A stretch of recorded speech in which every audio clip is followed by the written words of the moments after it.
Bunun bir kısmı personele, bir kısmı mal ve hizmet alımlarına, bir kısmı yatırım yapmak maksadıyla sermaye harcamalarına, bir kısmı ise cari transferler, yani karşılıksız anlamda birilerine paralar harcanmış anlamı taşımaktadır. Önemli bir nokta bu. AFAD'ın ise 2015 yılında 3 milyar 111 milyon 479 bin lira toplam para harcanmış. Aslında bütçeler, yani bir önceki yıl bütçe görüşmeleri yapılırken bu paranın çok altında bir para tahsis edildi. Ancak dönem içerisinde olağanüstü nedenlerle yine bütçe kanunu vermiş olduğu ve 5018 sayılı kanun vermiş olduğu yetkiye dayanarak bazı parasal aktarmalar söz konusu olmuş. Bu yüzden şişti. Bu şişkinliği şöyle özetleyebilirim.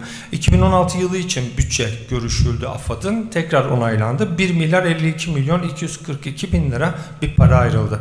Yani 2016 sonu geldiği zaman bu paranın birkaç katına çıkabileceğini tahmin ediyoruz. Ama ne kadar olacağı konusunda herhangi bir tahmin maalesef yok. Hele gelecek olan Suriyeliler, özellikle Yunanistan'dan gelecek olan kişilerin artmasıyla beraber bu sayının çok daha ciddi anlamda ciddi boyutlara ulaşacağını tahmin ediyoruz. Bu da ciddi bir külfettir.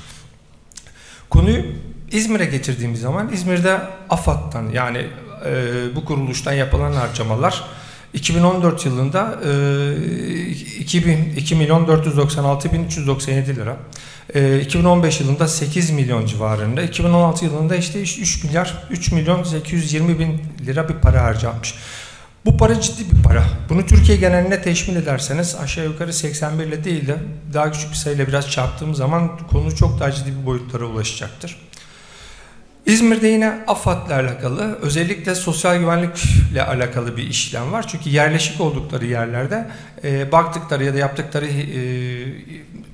sosyal güvenlik kurumlarının incelemesi sonucu tedavileri amacıyla düzenlenen faturaların bir kısmını ödüyoruz biz. İzmir'de 2000-2015 itibariyle 2015 yılında 25 tane eczaneye 374 adet fatura ödenmiş. 17.689 liralık bir parasal harcama yapılmış sadece İzmir'de. 29 Mart 2016 tarihi itibariyle ülkemizde bulunan Suriyeli sayısı geçici barınma merkezlerinde 270.702 kişi, geçici barınma merkezleri dışında ise 2.478.156 adet. Toplamda 2.748.858 adet.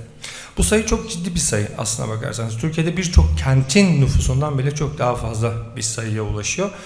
Bu sayı resmi verilerle edinilmiş kısımlar. Özellikle gelecek olan kişiler de var. Bu sayının ne kadar ulaşacağı zaman gösterecek tabii ki. Kayıtlı Suriyeli sayısı var İzmir'de baktığınız takdirde. En son böyle 3 Ağustos 2015'te 67 bin civarında. Sayılar gidiyor, her geçen gün artıyor. En son 29 Mart 2016 tarihi itibariyle 90.480 Suriyeli şu anda İzmir'de yaşıyor kayıtlı olarak. Bu çok önemli bir detay. STK'lar dahil, yani sivil toplum kuruluşları dahil ülke genelinde peki bunlar için yapılan toplam harcamalar ne kadar? Her geçen sene artmış dikkat ederseniz. Yine 29 Mart 2016 tarihi itibariyle 9 milyar 392 milyon 537 bin 294 dolar, Amerikan doları. Bu bedel çok ciddi bir bedel. Önemli bir şey bu. Peki onlar bu kadar insan buraya geliyorlar da biz bu kadar parayı falan harcıyoruz da bu insanlar acaba memnunlar mı? Özellikle Yunanistan'dan gelecek olan kişiler var. Bu sayılar çok fazlasıyla artacak. Times'ın 4 Nisan 2016 tarihinde verdiği bir habere göre, bu önemli bir detay, bu kadar sayılarla biz insanları buraya getiriyoruz ama onlar acaba memnun mu? Onların yaptıkları bazı eylemlerde bir tane fotoğraf var şu anda görüldüğü üzere. Bu önemli bir şey.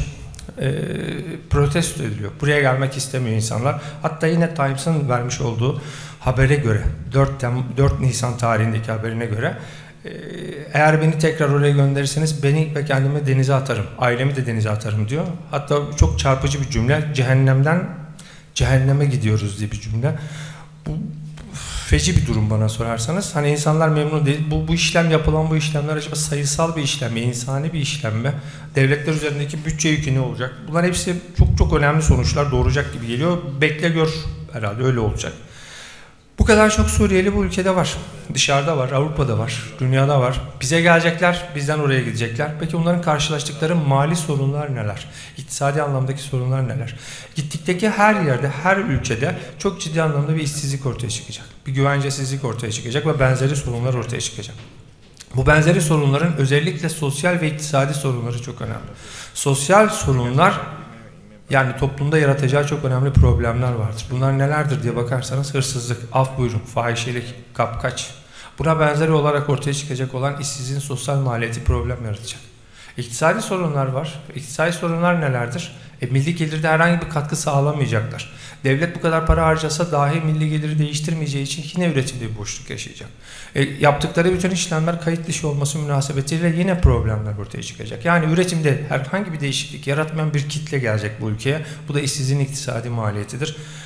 Bu da çok önemli bir noktadır gibi geliyor bana.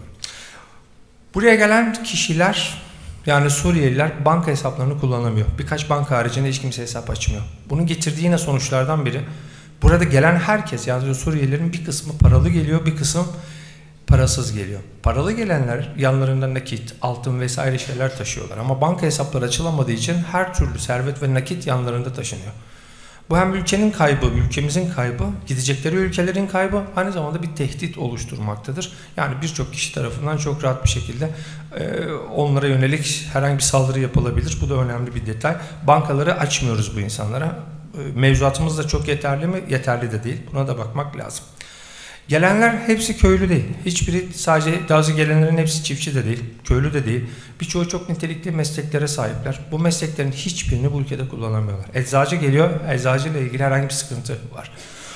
Doktor geliyor, bunu da kullanamıyoruz. İngilizceci geliyor, bunu da kullanamıyoruz. Herhangi bir şekilde mesleğini kullanamadığı için, ülkedeki reel üretimde herhangi bir değişiklik yapmadıkları için milli gelirimize bu anlamda herhangi bir etki sağlamıyor. Hatta kişi başına düşen milli gelirin düşmesi gibi sonuç ortaya çıkacak. Bu da çok önemli bir ekonomik problemdir. İvedi bir şekilde üretime dahil edilmeleri gerekiyor gittikleri her yerde. Önemli bir nokta. Nedir bu? Geldikleri her noktada çok önemli bir sorun ortaya çıkartıyor. Yine ülkede bir haksız rekabete neden oluyor. Yerli iş gücünün ikamesi boyutuna gelerek tamamen ucuz iş gücüne dönüşüyor. Günlük yevmelik ya da günlük olarak ortaya çıkacak olan yevmiyeleri çok düşük miktarlarda belirlenerek ülkede çok ciddi anlamda yoksulluğun devamına neden olabilmekteler. Bunun önüne geçilmesi gerekiyor. En önemli noktalardan bir tanesi kayıt dışılık. Çünkü herhangi bir şekilde çalışmaları, bulunmaları ya da üretime bulunmaları resmi olarak mümkün olmaması münasebetiyle kayıt dışı istihdam. Kayıt dışı istihdam, bu insanların üretimi, satın aldıkları mallar kayıt dışı. Yani herhangi bir belge alımı ya da verimi söz konusu değil. Bunun iki tane sorunu var. Bir, hem bunların yaptıkları işlemler vergiye tabi olmayacak. Çünkü faturalar vesaire kime düzenlenecek? İki, fatura düzenlenmiyor ya da mal ve hizmet satımı yapmayan yani yapıp ama belge düzenlenmeyen bu firmalar kendi gelirlerini beyan etmeyecekler. Yani yaklaşık 3 milyona yakın nüfusa mal ve hizmet satımı gerçekleştiren bu kuruluşların hiçbiri bu sattıkları mallara ilişkin gelirlerini de beyan etmeyecekler. Bu da ülkede çok ciddi anlamda bir vergi kaybına neden olacaktır. Vergi kaybı beraberinde kaçağını zaten destekleyecek. Bu anlamda 3 milyon Suriyeli ile yapılan işlemlerin büyük bir kısmı vergi kayıp ve kaçağına neden olacaktır. Buna dikkat etmek gerekiyor. Önemli bir noktada bir hizmet sunumu var. Bu hizmet sunumları yine 5018 sayılı kanuna istinaden çok önemli bir şey var.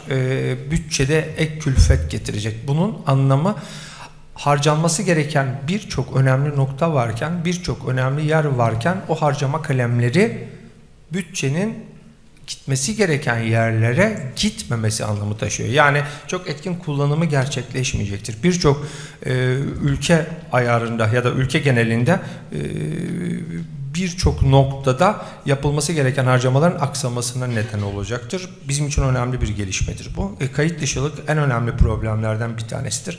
Vergi kayıp ve kaçağına neden olacaktır. Şimdi çok önemli bir şey daha var.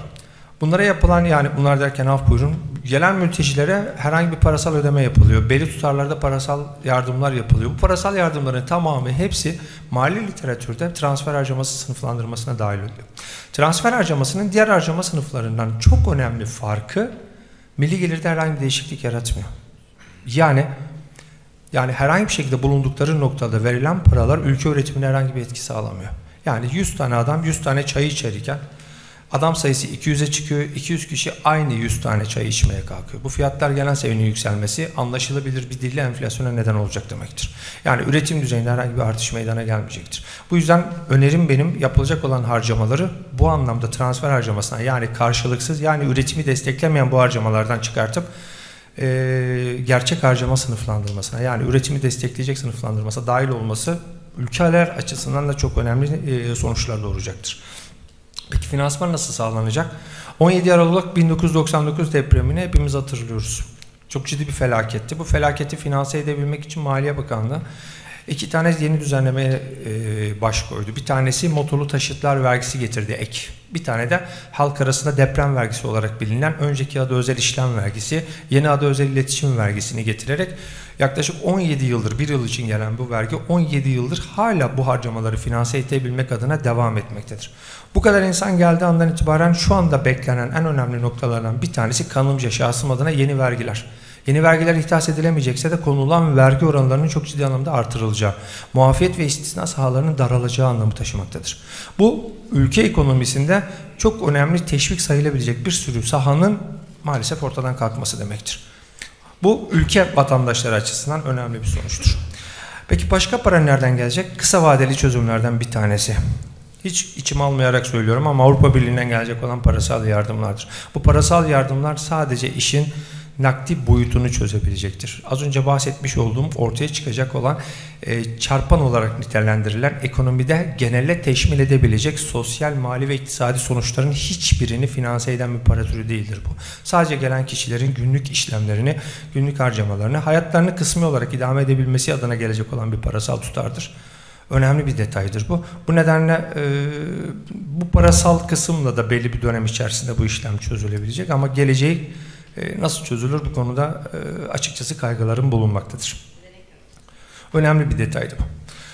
Sunumu kısa kesmek istiyorum ben. Tamamen çünkü çok da sıkmak istemiyorum hepinizi. Sadece verileri vereyim istedim. Biraz da konuşayım istedim. Durum bundan ibarettir. Teşekkür ediyorum sabrınızdan dolayı. Sağ olun. Rica ederim. Peki size iyi yolculuklar dileriz. Teşekkür ederiz.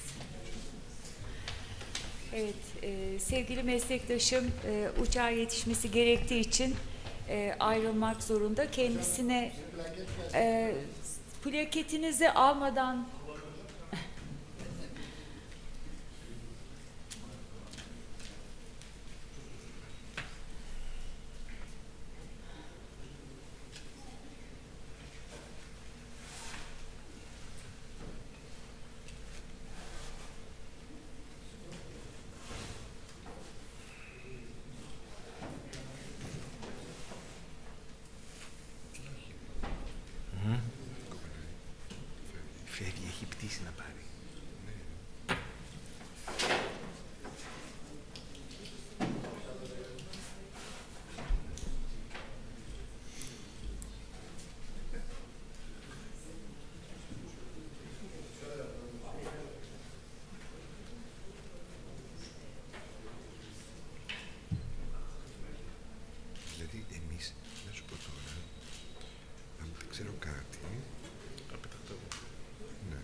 Peki, tekrar kendilerine teşekkür ediyoruz. Oturumumuzda Yunan Ceza Kanunu kapsamında Kaçakçılar başlıklı tebliğ ile Sayın Profesör Dr. Panagiotis Andrikopoulos ya okay. Lütfen you can 20 minutes speak. 20 dakikası var arkadaşımızın, meslektaşımızın. Kendisine mikrofonu bırakıyoruz. Thank you, dear President, for the lead-in. I would like to congratulate the İzmir Bar Association, and especially the President, the İzmir University of Economics and the Faculty of Law, which host us in these modern premises, and all of you for this excellent organization, but mainly the audience, which sacrifice the view and the beauty of this coast, join us here today.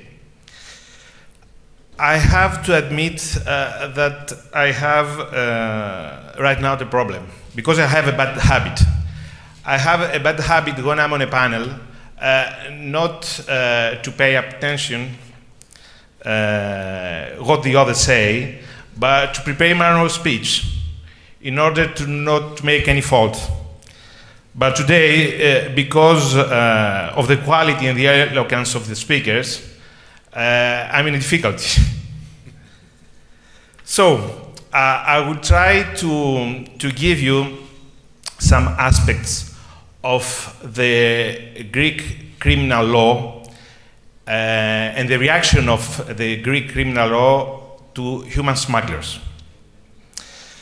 The much discussed illegal immigration phenomenon in Greece presents a security challenge to the country and to Europe in general.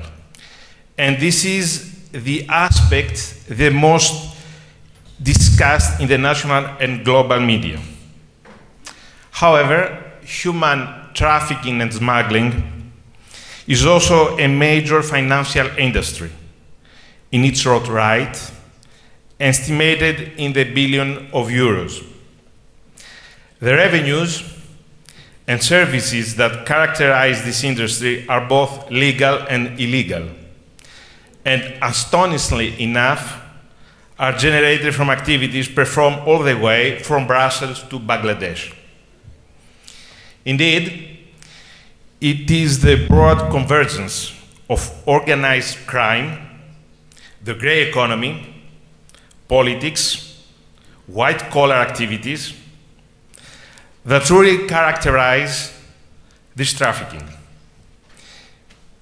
make it an indispensable part of overlapping licit and illicit economies for many countries, making it a key global industry today. Illegal immigration in Greece is mainly characterized by its transitory nature.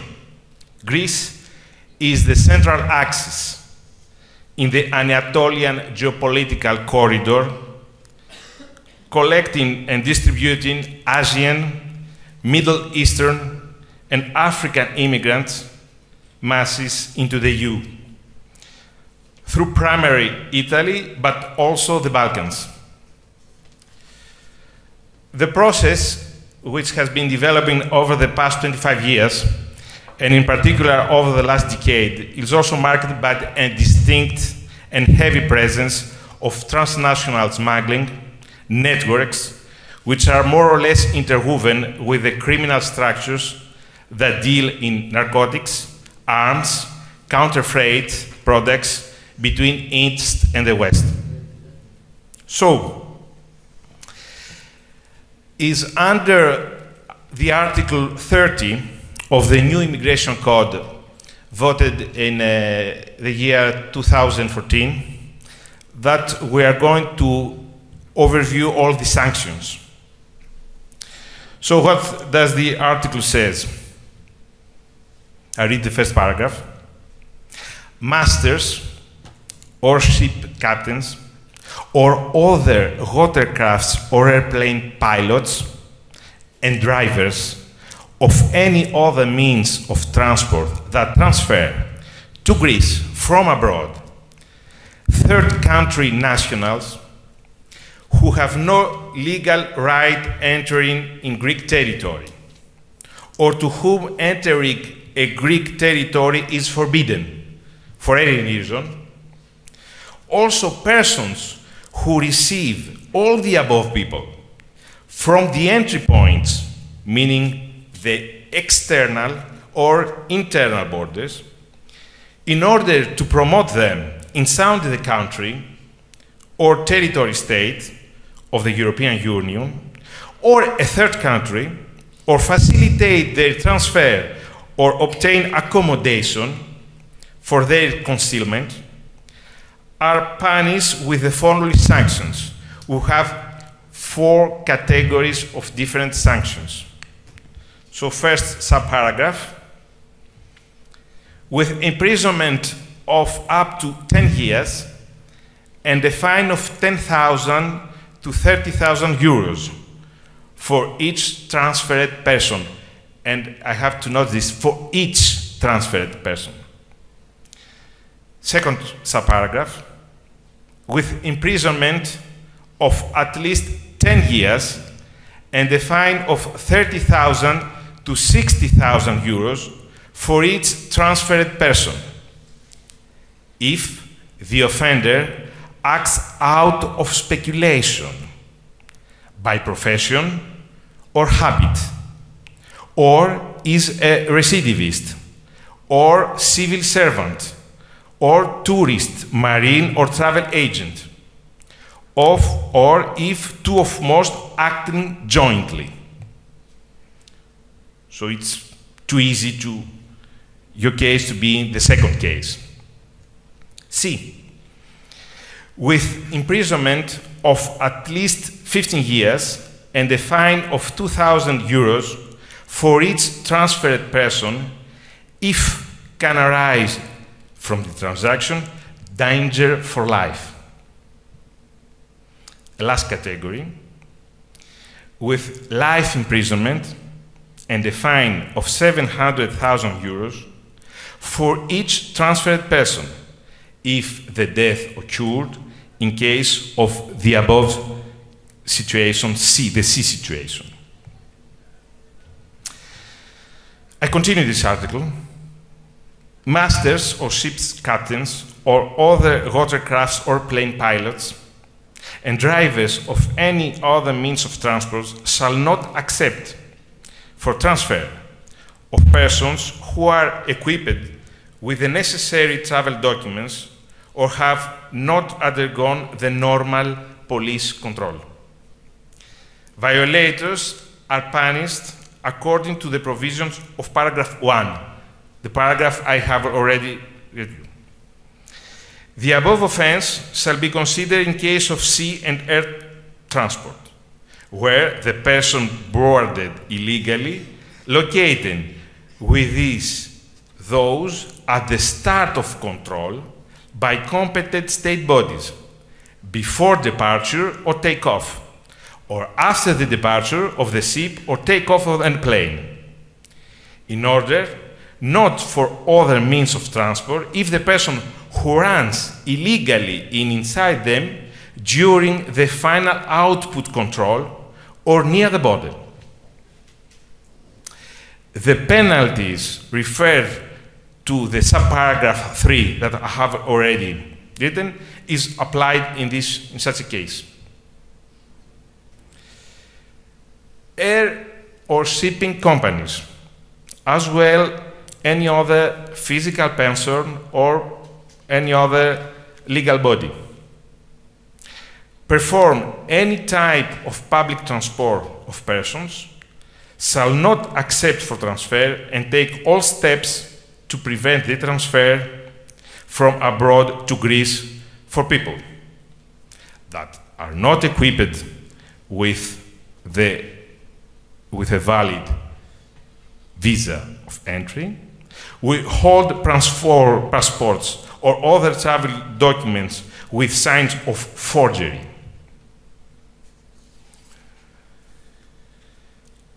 I don't want to enter in all the details because you have now the general aspect of these regulations. All these penalties are not imposed on rescuers and transportation of people in need of international protection, following the requirements of international law.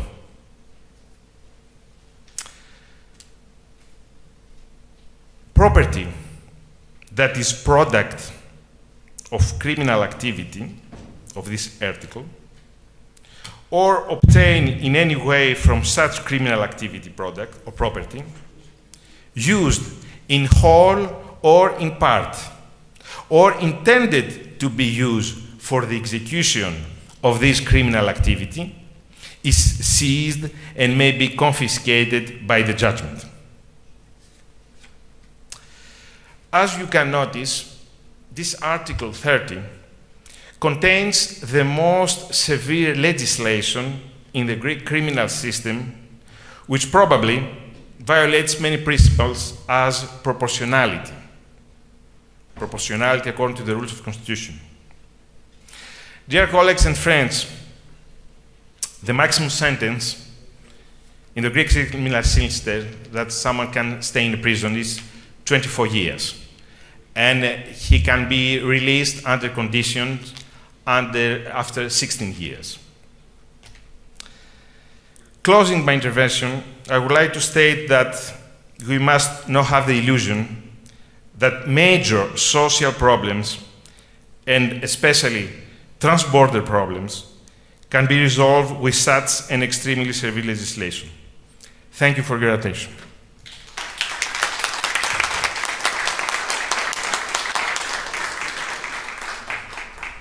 Değerli meslektaşımıza teşekkür ederiz. Thank you very much. Özellikle süre konusunda hiç uyarmaya gerek kalmadan tebliğini tamamlaması sebebiyle teşekkür ederiz. Thank you. Şimdi değerli meslektaşım avukat Av.Vasileios Trıantafyllou konuşmalarını yapmak üzere kürsüye geliyorlar. Konuşma konusu olarak anons ettiğim konu haricinde bir uyarı daha geldi bana.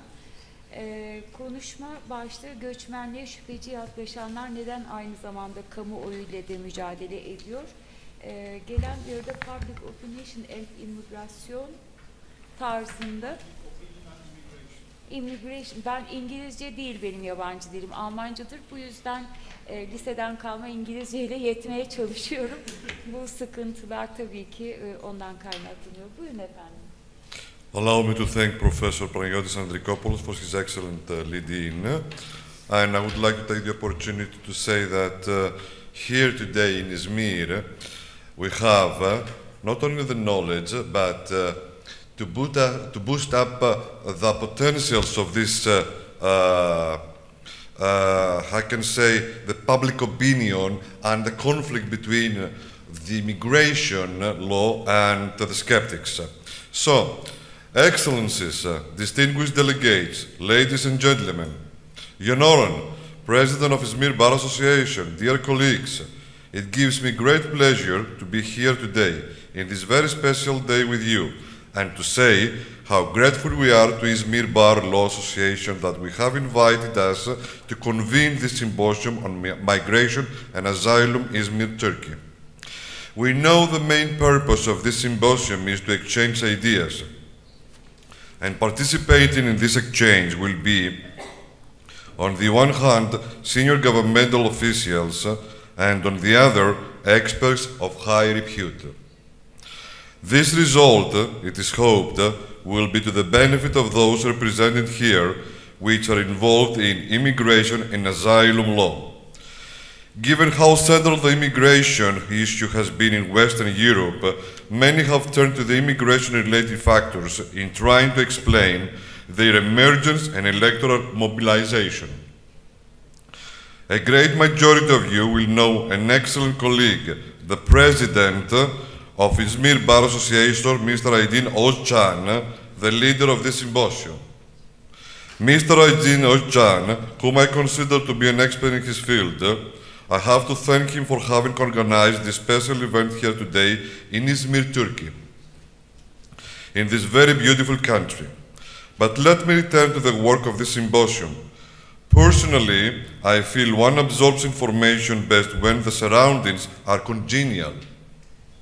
Here, in Izmir, you have the most pleasant framework possible. As hosts, you have an obliging and hospitable government, a country renowned for its beauty. However, public opinion and migration is a topic issue which causes conflicts in the public society, for which we cannot avoid in any way. As it is widely believed that in severe recessions, public opinion on immigration becomes more negative. When labor markets become slack, concerns about immigrants, competition for jobs increase. At times, when public budgets come under pressure, concerns about the fiscal impact also intensify. Little surprise then that politicians ramp up their anti-immigration rhetoric a bit to gain favor with voters who they believe are shifting in that direction. In the UK, for example, party leaders have tried to trump each other with tougher immigration policies aimed at mitigating job market competition, and limiting immigrants' access to social benefits. The European leaders have expressed concerns about immigrants' access to social security benefits. In Austria, the Netherlands, and across Scandinavia, politicians have bound to the increasing influence of right-wing populist parties with anti-immigration platforms. Yet, while the recession seems to have provided a kind of justification for pandering to latent anti-immigration sentiment, it is far from clear how the average and far average public opinion has shifted in that direction, or exactly why.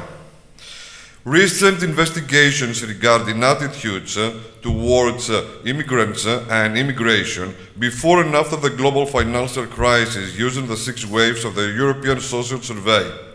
The European Social Survey is a repeated cross-section survey that has been conducted on a biennial basis from 2002 up to date, and so it includes years before and after the global financial crisis. As the crisis has affected European countries very differently, it also provides a sharp construct in economic conditions before and after the crisis. We therefore should assess the effects of economy-wide conditions on opinion towards immigration. The European Social Survey data show that, on average across Europe, the change in immigration opinion has been surprisingly modest. But the trends that have been more negative in the countries most affected by the recession and somewhat stronger for the purposes and for the responses to the questions that are some more closely related to the economic benefit of immigration. The literature on immigration opinion has focused on the explained differences across individuals according to their observable characteristics and attitudinal traits. The results are interpreted as reflecting economic and cultural concerns, and there has been a vigorous debate on how far these reflect individual self-interest or wide sociotropic concerns. This cross-sectional literature has focused on the individual level determinants of opinion and typically on characteristics that change only slowly. Despite extensive commentary about the overall trends in immigration opinion, the effects of economy-wide developments have rarely been identified. The few papers that have examined changes over that time and which suggest that these have little to do with composition, but largely reflect across the broad shifts in opinion. First, use separate regressions for each country to adjust for demographic composition. Then, the composition-adjusted period effects are used to examine country-level economic influences on average opinion in a panel of 20 countries over the 6 rounds of the European countries between 2002 up to date. The two most influential variables shift in public opinion are the share of immigrants in the population and the share of the social benefits of gross domestic product. The latter is strongly correlated with increasing budget deficits in those countries that were worst hit by the recession. By contrast, the unemployment rate matters only responds to the question on whether immigrants are good for the economy or not. These country-level effects are much the same across different demographic groups by education, age, and sex. Shifts in opinion on immigration are associated with shifts in other attitudes and traits, most notably trust in others and political attitudes. Some of the recession's impact on immigration's opinion is associated with declines in the trust of politicians and dissatisfaction with the performance of governments. Clearly, groups who want and much lower levels of migration need a plan setting out how to get there, and this is the point. This might start with proposals for how a government that wanted net migration close to zero would cut legal migration to help meet that target. It is hard to see that and what workable issues and principal policies which would still relate public support have not currently been adopted. The Balanced Migration Group acknowledged the challenge when the migration figures exceeded the average numbers in February 2016.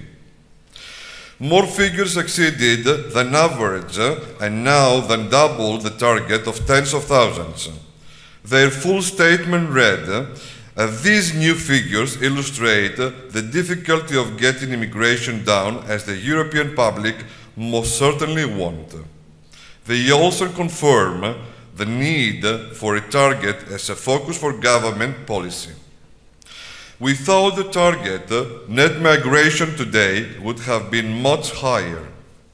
However, no useful target can be achieved without a major increase in resources devoted to defending our borders.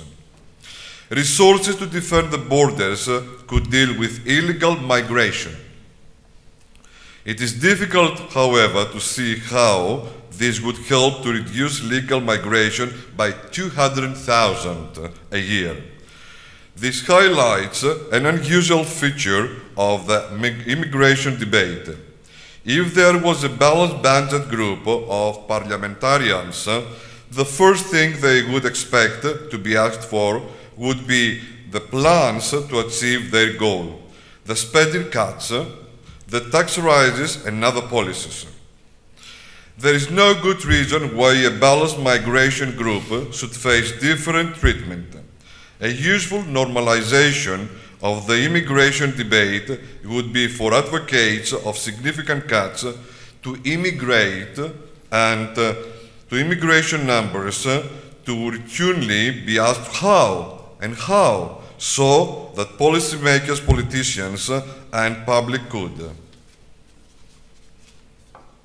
Why is the point in a net migration target that the government cannot meet?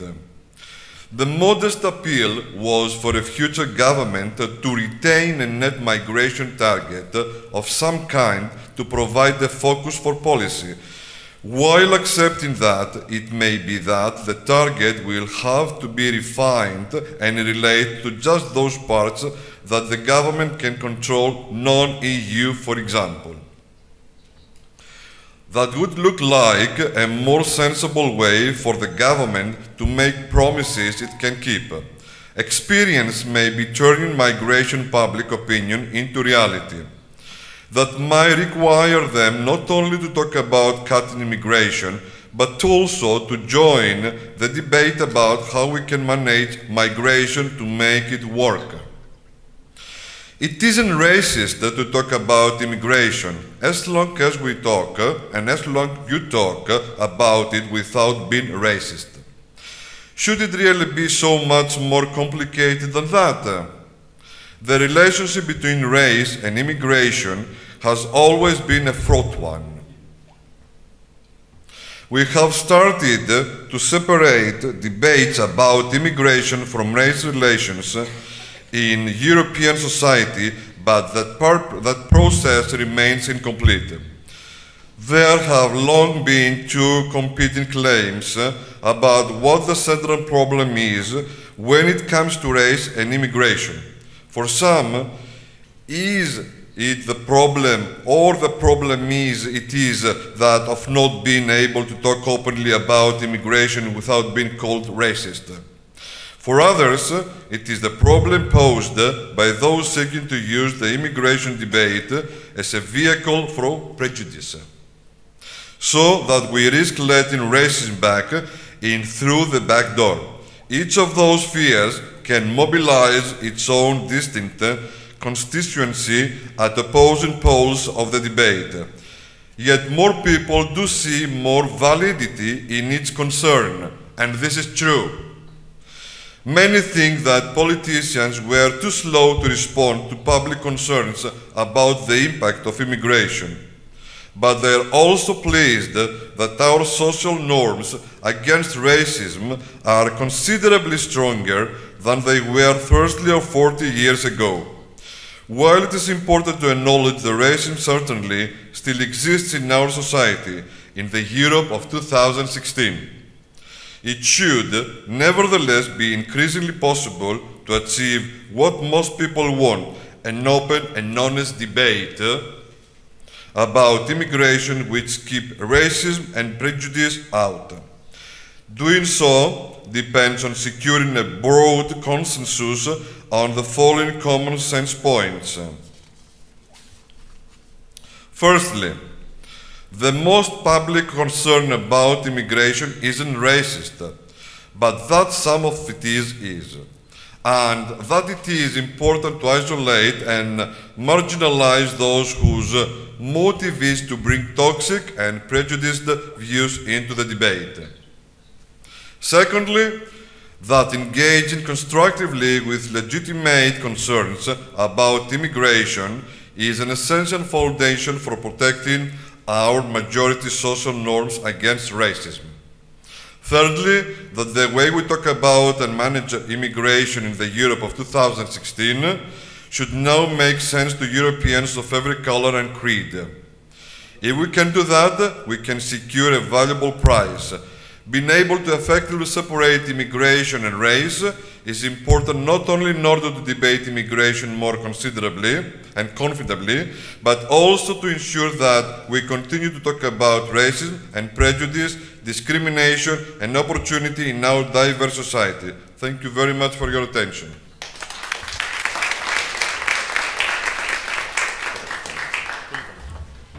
Değerli meslektaşımıza tebliğinden ötürü ve ayrıca süresine uyarak hareket etmesinden ötürü teşekkür ediyoruz. Bizim oturumumuz sanırım en kısa süren oturumlardan biri oldu. 3'ü 20 geçe başladık ve oturumumuzu tamamladık. Kısa sorular varsa sorularınızı da alalım ve bir sonraki oturum için zaman kazandıralım sizlere. Buyurun efendim, sorusu olan var mı?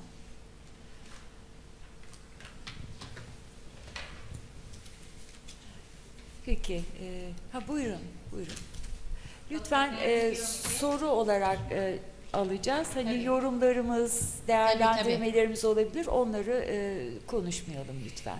Tabii herkesin çekindiğini biliyorum. Korsan sunum olarak nitelendiğini biliyorum. Lütfen. Memnun ayrılmalar için elimizden geleni yapacağız. Evet. Hatta onların istediklerinden de fazlasını vermeyi düşünüyoruz.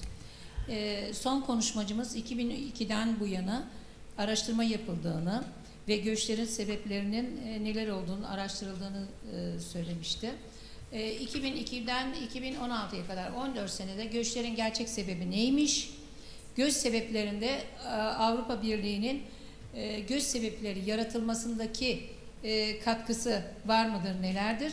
Ya da üçüncü bir soru, göçlerin önlenmesi için gereken temel yaptırımlar veyahut da yapılması gerekenler için Avrupa Birliği ne gibi önlemler veyahut da tavsiyeler düşünmektedir? Bir de bir yandan bundan önceki oturumlarda işte mültecilere tanınacak haklar, yapılması gerekenler, uluslararası anlaşmalardan bahsedildi. Ama ortadaki meslektaşımız işte Yunan Ceza Kanunu'nda göçmenlere yardım eden, aracılık yapanlarla ilgili Ceza Kanunu'nda çok ağır müeyyideler olduğundan bahsetti. Yani bunlar biraz bana çelişki gibi göründü. Bu konuda bir açıklama yaparsa memnun olurum. Peki, önce Sayın Vasilios'a söz veriyorum. Soruları acaba çevrilmiş midir? Evet. Peki, buyurun efendim, önce size söz verelim. Evet. Yeah. Would you please mind repeating the question? Tekrarlayabilir misiniz sorularını Sayın Vasilios'un? 2002'den bu yana araştırma yapıldığını söylediniz. Göçlerin asıl sebebinin, asıl kaynağının neler olduğu konusunda Avrupa Birliği'nin saptamaları nelerdir? Yani ülke içerisindeki mezhep çatışmaları mı, ki asıl sebep bu değil, veyahut da dış ülkelerin, Orta Doğu ülkelerinden bekledikleri nelerdir? Bunlarla ilgisi var mıdır? Ne derece, ne sebeple?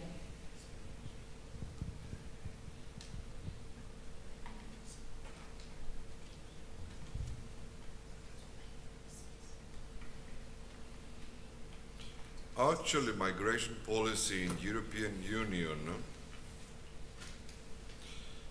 which is based on the survey I have talked about, has to do with all kinds of immigrants, whether they come, for example, from the Arabic countries, or legal or illegal immigrants, which seek a better future in the Europe of 2016. But this survey is trying to identify the reasons why public opinion opposes,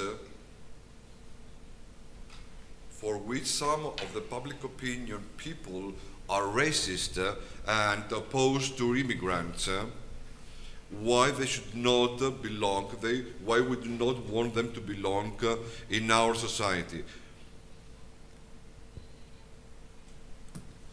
Actually, I can say that it's not only the recession, but also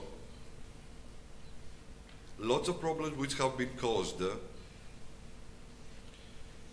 by the European policies and the politicians in order to protect and to support and to get supported by their voters in one hand, which at the end became a conflict, not knowing that this is going to be a very big and a very topic issue which we are talking about today.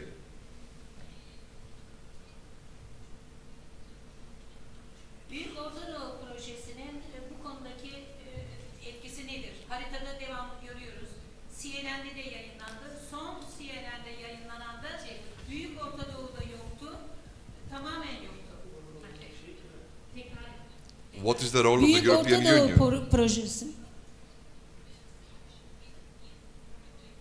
Büyük Orta Doğu Projesi ile genişletilmiş Orta Doğu Projesi'nin bu olayla ilgisi nedir? Bu Büyük Orta Doğu Projesi hikayesi ortaya çıkmazdan önce Suriye'nin hiçbir problemi yoktu.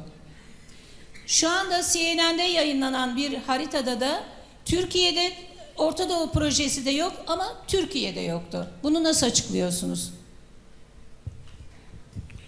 I would personally think that it has to do with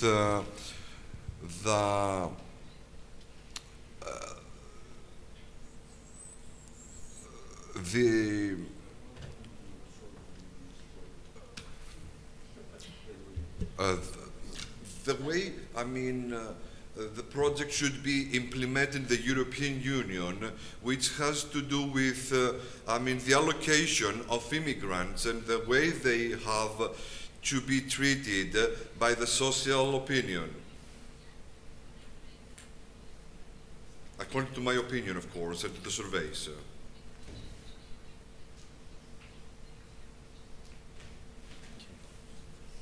Göçmenlerin ülkelerinde, batılı ülkeler Pardon hanımefendi, sayın katılımcı, lütfen yeterli. Bir önceki sorunuzu da aslında cevaplamak zorunda değildi. Tebliğ ile alakalı bir husus değil. Thank you very much. Sizin sorunuz. So, to respond to your question, I want to clarify that this domestic Greek regulation, this criminal regulation, is not imposed by any international body, such as the European Union. It's a national reaction against the human smuggling. So the problem could be, I don't know which are the sanctions for the Turkish law. You have excellent colleagues here who can respond to these questions. The only conflict, but you spoke about a conflict, I would say that if you have a person who will be accused from the same facts, from the Greek, before a Greek law, a Greek court and a Turkish court, at least we have a principle. The principle is no bis in idem, so you cannot be judged for the same facts by two different courts. So I think I gave you an answer to your question. Thank you. Sağ olun, teşekkür ederim. Ülkenizi seven bir insansınız. Teşekkür ederiz sorunuz için. Sorunuz için teşekkür ederiz. Teşekkür ediyorum, tebrik ediyorum. Ülkenizi ve ulusunuzu seven bir insansınız, meslektaşımızsınız. Kutluyorum. Evet, teşekkür ederiz sorunuz için. Başka sorusu olan arkadaşımız. Buyurun efendim. Çok kısa ikinci konuşmacıya sormak istiyorum. Evet. Bu konuda siz kaçakçılarla ilgili yasal mevzuattan bahsettiniz ama uygulamayla ilgili yani Yunanistan'da kaçakçıların yakalanması ve bütün bu prosedürlerle ilgili kolluk kuvvetlerinin ve adaletin performansını nasıl buluyorsunuz? Bu ne kadar mümkün oluyor? Çünkü transnasyonel bir olgu bahsettiğimiz şey. Hem içinde organize suçun da olduğunu biliyoruz. Transnasyonel. Hani bu konuda uygulamayla ilgili görüşlerinizi alabilir miyiz? Evet.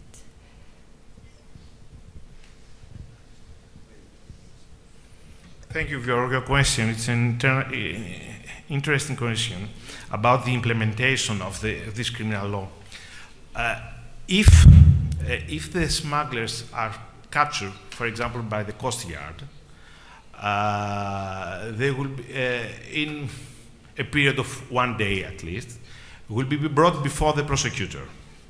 The prosecutor is going to characterize the act as a felony, and he will order to present themselves before the questioning judge. They have a maximum period of 5 days. In this period, they have to respond to the accusations. And after this period, the interrogation judge is going, with the prosecutor, is going to decide what is going to happen to them. So if, for example, they are going to be kept in a prison till they are going to be judged. I have to say that the penalties, when they are captured, are very severe. So, as you noticed, for each person that they transfer, they can be judged at of a penalty of 10 years. So, if you have a boat, you can easily find judgments where the smugglers have an imprisonment of 200 years, 300 years. But as I've already said you, the maximum is 24. And by a period of 16 years, they can be released under conditions. So when they are captured, they are treated in a very severe way. Okay, thank you. Evet, başka sorusu olan var mı? Bir soru daha alabilirim. Olmadığını görüyorum. Teşekkür ederiz. Bu oturumumuzu tamamlamış olduk. Konuşmacılarımıza teşekkürler.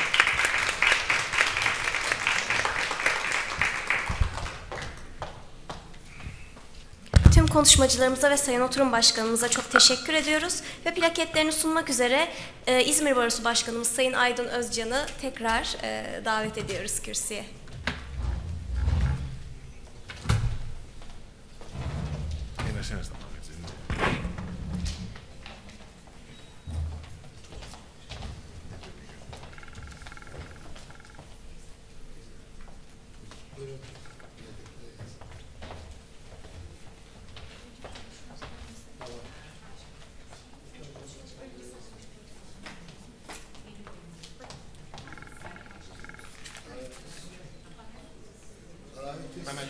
Panagiotis, Andrikopoulos. Panagiotis, Andrikopoulos.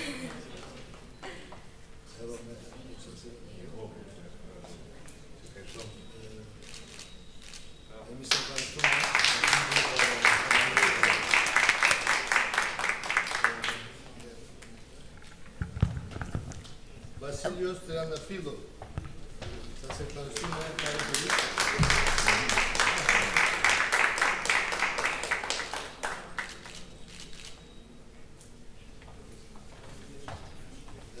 Profesör Doktor Ayşe Havutcu bizim baromuzun delegesi aynı zamanda.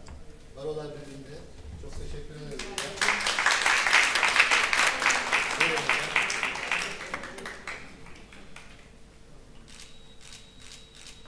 Bir de toplu alalım. Έχουμε το τελετουργικό, Πρόεδρε.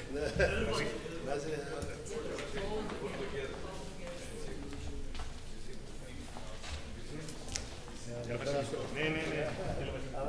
Ναι, ναι, ανάμεσα. Πάτε την κοπέλα στη μέση. Την κοπέλα πάντα. Είναι και όμορφη.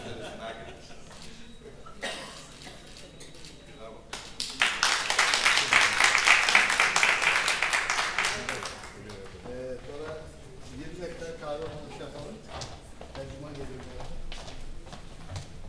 20 dakikalık bir kahve aramız var. Ondan sonra son oturumumuz devam edecektir.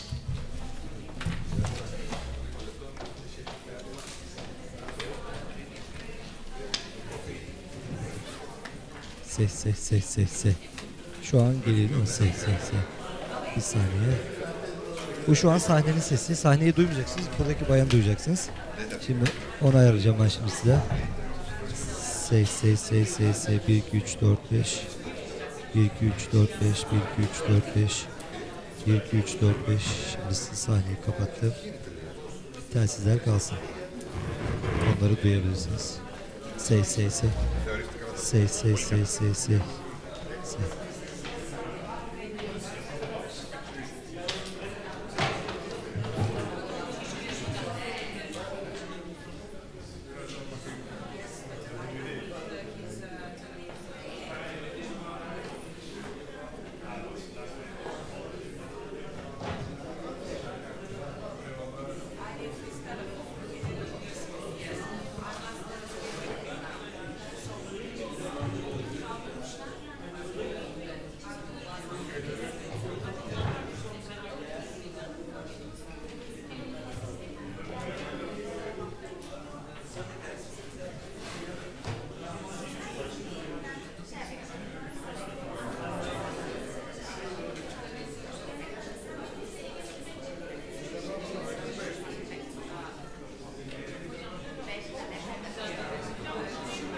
bekleyin, hemen geliyorum ben. Yukarı çıkarın abi.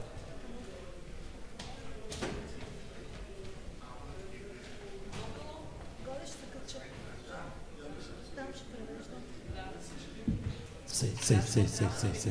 1, 2, 3, 4. Oturun.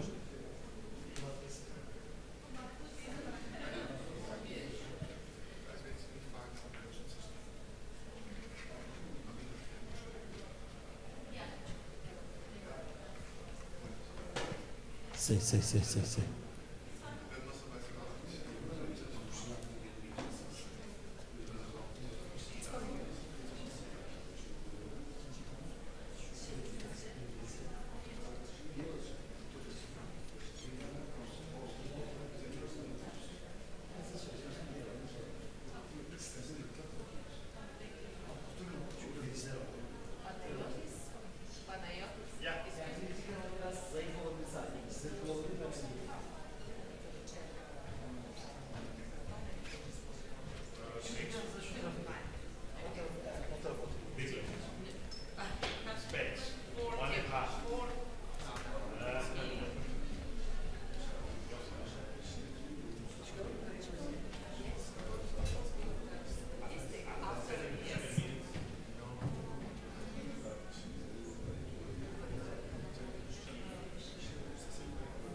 Biri duyab...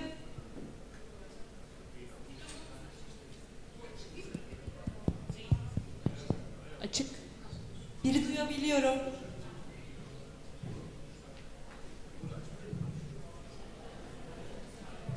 Bir sorunsuz da ikiyi duyamıyorum. Bu daha iyi.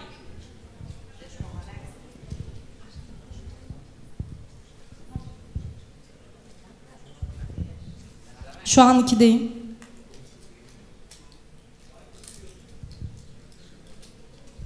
İkiyi duydum, duyabildim. Evet. Elif.